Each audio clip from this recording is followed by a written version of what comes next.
آپ چاہتوں کے سمندر میں اس طرح نہ بہہ جائیں کہ واپس نہ آ سکیں اور نہ ہی آپ کو کوئی کنارہ ملے۔ اگر ایسا ہوا تو آپ کو تھکا دیا جائے گا، ہوگا وہی جو میری چاہت ہے۔ یہ رب العالمین کا پیغام ہے۔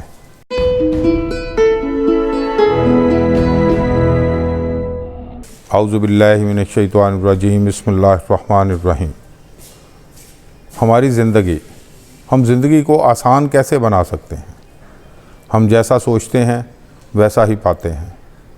انسان کے خیال اور توجہ اس کی زندگی پر اثر انداز ہوتے ہیں۔ اپنی زندگی کو مثبت رکھو، اپنی سوچ کو مثبت رکھو، جو سوچو جو کرو اس پر توجہ دو، تو آپ کی زندگی ہمیشہ آپ کے مطابق رہے گی۔ پھر آپ کو محسوس ہوتا ہے، جب آپ اپنی زندگی پر توجہ رکھتے ہیں، آپ اپنی زندگی کو اپنے مطابق پاتے ہیں، تو پھر آپ کو محسوس ہوتا ہے کہ جو آپ کو ملا ہے آپ اسی کے حقدار ہیں۔ آپ کے اندر سے گلہ نکل جاتا ہے اور شکر آپ کو یقین دلاتا ہے کہ جو ملا ہے میں اسی کا حقدار ہوں۔ آپ کا خیال اور یقین ہی آپ کو آپ کے حق کے قریب لے جاتا ہے، جسے ہم اطمینان کہتے ہیں۔ آپ کی زندگی میں آپ کی طلب اتنی ہونی چاہیے کہ آپ کو اپنے آپ سے دور نہ ہونا پڑے، آپ کو واپس اپنے پاس آنے میں کوئی مشکل پیش نہ ہو۔ آپ چاہتوں کے سمندر میں اس طرح نہ بہہ جائیں کہ واپس نہ آ سکیں اور نہ ہی آپ کو کوئی کنارہ ملے۔ اگر ایسا ہوا تو آپ کو تھکا دیا جائے گا، ہوگا وہی جو میری چاہت ہے۔ یہ رب العالمین کا پیغام ہے، جس کو ہم نے بڑے غور سے سمجھنا ہے اور بڑے غور سے اس پر عمل کرنا ہے۔ آپ کو اپنی طلب سے وحشت ہونے لگ جاتی ہے۔ اکثر آپ نے سنا ہوگا کہ لوگ کہنا شروع کر دیتے ہیں کہ مجھے سکون نہیں، بس مجھے تو صرف سکون چاہیے۔ وہ اپنی چاہتیں، اپنی آرزوئیں لے کر بھٹک چکا ہوتا ہے، پھر اس کو اس بات کا خیال آتا ہے، جب اس کی چاہتیں اس کے لیے پریشانیاں بن جاتی ہیں۔ اپنی چاہتوں کو کنٹرول میں رکھیں تاکہ پریشانیاں مقدر نہ بنیں۔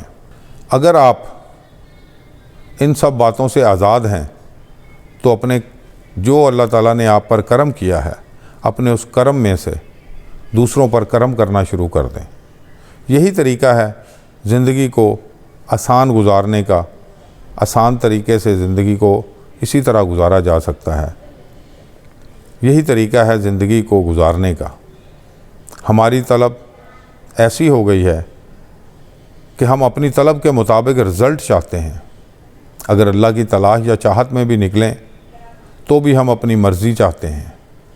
ہم چاہتے ہیں کوئی ہمیں ایسا مل جائے، کوئی ایسا ذریعہ مل جائے کہ ہم اللہ تعالیٰ کی ذات تک پہنچ جائیں، ہمیں کچھ بھی نہ کرنا پڑے۔ اللہ کی ذات تک پہنچنے کے لیے ہمیں بہت کچھ کرنا پڑے گا، بہت کچھ عملی طور پر کرنا پڑتا ہے، پھر جا کے ہمیں سمجھ آتی ہے۔ یا پھر ہم چاہتے ہیں کہ ہم خود ہی کسی نہ کسی طرح رسائی حاصل کر لیں۔ ایسا نہیں ہوتا۔ اس کام کے الگ مراحل ہیں، پھر جا کر کہیں سمجھ آتا ہے کہ ہم کیا کر سکتے ہیں، ہم کس طرح اس کو جان سکتے ہیں۔ اس کے لیے کام وہ عمل کرنا پڑتا ہے اپنی چاہتوں کے مطابق۔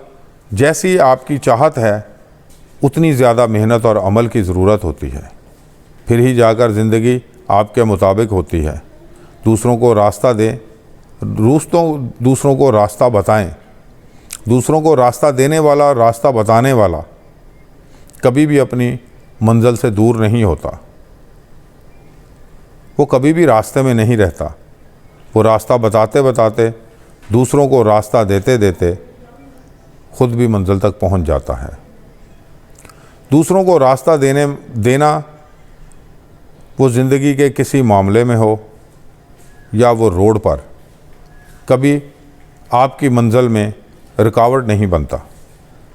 خصوصاً روڈ پر جس کو آپ راستہ دیتے ہیں یا کسی کے لیے آپ رک جاتے ہیں، اس کی طرف سے ادا کیا گیا شکریہ ڈائریکٹ اللہ کی رحمت کی نشانی ہے، کیونکہ آپ بے غرض ہوتے ہیں۔ آپ نے جو اس کو راستہ دیا ہے اس میں آپ کی کوئی غرض شامل نہیں ہے، آپ کو اس کے بدلے کچھ بھی ریکوائرڈ نہیں ہوتا۔ جس کے لیے آپ رکے اس نے جو دعا دی ہے آپ کو، اس نے بے غرض ہو کر دعا دی ہے، اس کو بھی آپ سے کوئی غرض نہیں تھی، بس آپ کی محبت کا جواب اس نے جب دیا تو اس کی بدلے میں ملنے والی دعا ڈائریکٹ اللہ تک پہنچتی ہے۔